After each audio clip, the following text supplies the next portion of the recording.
अस्सलाम वालेकुम। आज हम लोग अपना नया लेक्चर स्टार्ट करने लगे हैं जिसका नाम है determination of the molecular formula. For example अगर आपको कोई स्केलेटल फार्मूला दिया हो और आपसे कहा जाए कि जी आप इसका मॉलिक्यूलर फार्मूला लिखें और आप इसका एम्पिरिकल फार्मूला लिखें, तो हम ये 2 एग्जांपल से सॉल्व करेंगे। इसके बाद ये क्विक चेक वाले क्वेश्चन इंशाल्लाह आप इस काबिल हो जाएँगे कि आप इनको खुद से सॉल्व कर सकेंगे। इस चैप्टर में से 2026 की स्कीम के अकॉर्डिंग सिर्फ शॉर्ट क्वेश्चंस आने हैं। तो ये स्ट्रक्चर दिए हो सकते हैं और एम्पिरिकल और मॉलिक्यूलर फार्मूला पूछा जा सकता है। इसके अलावा ये एमसीक्यू में भी आ सकते हैं। तो ये आपके पास ना एक स्केलेटल फार्मूला है जिसे बॉन्ड लाइन फार्मूला भी बोलते हैं। इसको फाइंड करने का तरीका क्या होता है? आपने सबसे पहले ना कार्बन के नंबर काउंट करना है। ये जो पॉइंटेड एंड होते हैं ना, ये रिप्रेजेंट करते हैं कार्बन का नंबर। ठीक है? अगर तो हमारे पास यहाँ पे स्ट्रेट चेन आ रही है, अगर फर्स्ट पे कार्बन लगा हुआ है, तो अंडरस्टूड सी बात है उसके साथ 3 हाइड्रोजन होंगे।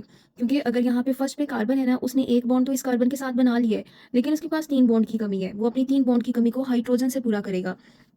अब इस कार्बन ने इस कार्बन के साथ डबल बॉन्ड बनाया हुआ है, तो ऑब्वियसली ये डबल बॉन्ड कार्बन, इस कार्बन के 2 बॉन्ड, ये एक बॉन्ड इस कार्बन के साथ, कितने हो गए 3। यहाँ पे आएगा H।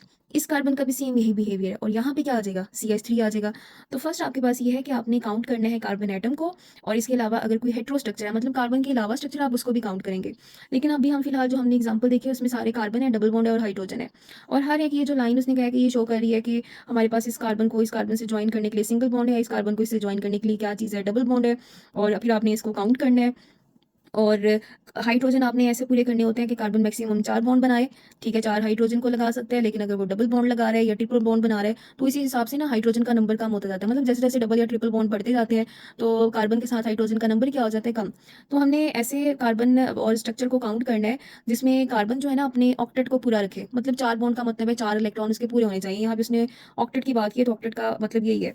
अब जैसे हमारे पास इस कार्बन का था, ये मैंने पहले बता दिया, 3 एटम, 3 सॉरी, ये कार्बन 3 हाइड्रोजन, इस कार्बन के साथ एक हाइड्रोजन, और ये आपके पास आ गया। ठीक है, इस मॉलिक्यूल का जो मॉलिक्यूलर फार्मूला होगा ना, आप ये खुद से देखें। CH3, ये क्या आ गया CH, ये क्या आ गया CH, ये क्या आ गया CH3। नंबर काउंट करें, 1 2 3 4, 4 कार्बन है, मतलब ये आपके पास होगा C4। हाइड्रोजन काउंट करें, 3 हाइड्रोजन, ये एक, ये 4, 4 और 4 ही इधर होंगे, तो ये क्या आ जाएगा, H का नंबर 8 हो जाएंगे। ये इसका क्या है, मोलिकुलर फार्मूला है। अगर हम इसका, आप इसको लिखते हैं मोलिकुलर फार्मूला, MF मतलब मोलिकुलर फार्मूला। अब अगर हमने इसका इंपीरिकल लिखना हो, तो हम यहाँ से अगर 4 कॉमन ले लें, ठीक है, तो ये क्या बन जाएगा, सिंपलेस्ट फॉर्म या स्मॉलेस्ट फॉर्म, वो आपके पास आ जाएगी। 4 अगर कॉमन लेंगे तो 4 बाहर, और यहाँ पे 2, ये इसका क्या आ गया, इंपीरिकल फार्मूला। अगली एग्जाम्पल देखें।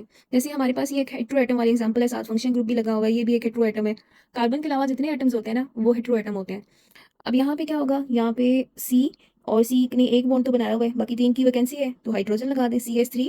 यहाँ पे C डबल बॉन्ड O, और यहाँ पे NH2 आ जाएगा।